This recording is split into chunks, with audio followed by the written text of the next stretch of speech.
It has been quite the few days in college football, and there is some big time news that has been going around the sport. In today's video, we're going to go ahead and talk about all that. I'm going to pick some of the biggest topics from the last couple of days, go over what happened, my thoughts, and just bring you guys an update of all the craziness. There are 5 things in particular that we're going to go over in today's video, but before we get started, if you're a big fan of college football and enjoy college football content, be sure to take a quick moment to subscribe to the channel, leave a like if you want to support today's video, and let me know what player, team, topic, or situation I can cover next. Now let's get started and talk about college football going crazy. So yeah, occasionally I like to do this series when there are a couple of topics I want to do videos on, but none of them seem big enough for me to actually do full-length videos on.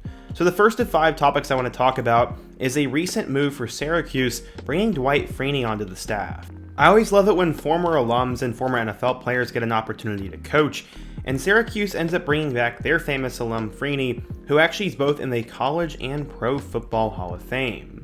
He's going to be on the staff for player development, and what better guy to bring in as a coach than him? He's considered one of the best players in NFL history, as he spent 16 years in the NFL, most of which came with the Colts, and has the 19th most sacks in NFL history. He also won a Super Bowl, was added to the Hall of Fame, and his jersey has been retired. Freeney said, quote, "The time is now. I think that Syracuse has a lot of good things going, and they have a great foundation, and I think they need a push to be able to maintain and exceed that. This is what I hope I'm able to do. My schedule is now a lot freer than it's been in years past, so I'll be able to help however is needed and in whatever way I can."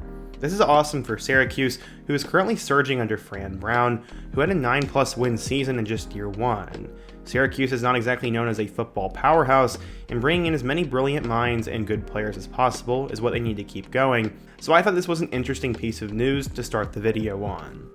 Our second topic is an interesting one, as we've now had our second head coach fired in the last couple of weeks after some sort of investigation. I mean, Kent State honestly had a reason to fire head coach Kenny Burns because he went 0-12 last year. I know Kent State's the bottom of the barrel for college football, but still, it's a pretty dang bad record, and I'm not quite sure if Kent State's getting any better with him. But apparently this all happened and he was finally fired after some sort of investigation which had led to an indefinite suspension. Apparently there was a lengthy, all-encompassing investigation, and now all of a sudden Kent State's in deep, dark trouble. They already arguably have the worst roster in the country, and with the spring portal window opening up on April 16th, anything that's left is probably going to go, which is really sad. Head coach Kenny Burns said, quote, "My family and I are saddened by the news today. We're thankful for the relationships and connections we've made with the players, coaches, and staff over the past few years. The team bond we have is not transactional, but that of a family. Kent grit will bind us forever." Again, I feel bad for him, but apparently Mark Carney will serve as the interim coach, and they'll search for a new one at the end of the 2025 season. As I was scrolling through different Reddit posts and Twitter posts, I did see some people talking about Josh Cribbs eventually being the head coach there, which would be kind of cool, as he was a former alum. But right now, Kent State is just in a really dark spot. What's interesting is I can't really find much about the whole investigation thing. Apparently, Coach Burns does not think this was legal. Apparently, Coach Burns definitely disagrees with this and plans to file a lawsuit against the university. A source close to Burns, according to ESPN, said that Kent State recently made him a buyout offer that I guess he rejected. I have really no idea what's going on here, and there just doesn't seem to be a whole lot of details. Their AD said, quote, "At this time, our focus will be to support our student athletes and provide them with the best opportunity to have a positive and competitive experience." So far in 2 years, Burns is 1-23. He was put on administrative leave on March 27th, just a couple of days before the Golden Flashes would begin practice. As I look through this, I literally don't know what he was under investigation for, but honestly, they might just be trying to find a way to get rid of him because he had won 1 game in 2 years. Either way, Kent State's a difficult job, and we'll see what happens next for them. Up next, we have a bizarre situation coming out of Gainesville, Florida, as for a couple weeks now I've been hearing rumors about DJ Lagway being hurt or something going on with him. If you don't know him, he was the #1 quarterback in the class of 2024, and he came out of Texas and is supposed to be the savior of Florida football. After Graham Mertz got hurt, DJ Lagway came in and actually won a couple of games, gave them a lot of momentum, and most importantly showed his ceiling was ridiculously high.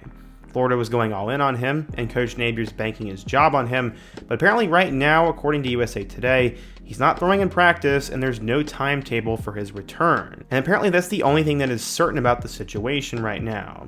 Florida coach Billy Napier said, quote, "He has a lower body injury." Two other people close to the situation told USA Today said that Lagway's shoulder injury could eventually need surgery, and his lower body injury is a core injury. This is not good. If it is in fact true, then this could spell doom for Florida.